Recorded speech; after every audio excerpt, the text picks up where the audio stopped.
जी अस्सलाम वालेकुम। 1800 साल पुराना थिएटर। इधर सर्कस भी होती थी। इधर 35,000 लोग बैठ सकते हैं। ठीक है, ये देख लें, ये 1800 साल पहले दुनिया कितनी जदीद सी। अगर 1800 साल पहले कोई दुनिया ये थी तो वो सिर्फ रोमनों के पास थी। वो बाद में तुर्की शिफ्ट हो गए थे, फिर उन्होंने तुर्की बनाया। और ये देख लें,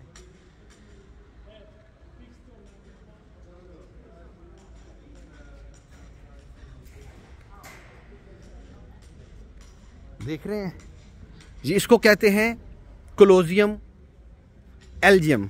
एल्जियम इस शहर का नाम है और ये उस वक़्त रोमन था, इटालियन कॉलोनी थी और उन्होंने ये इतना बड़ा ये थिएटर बनाया।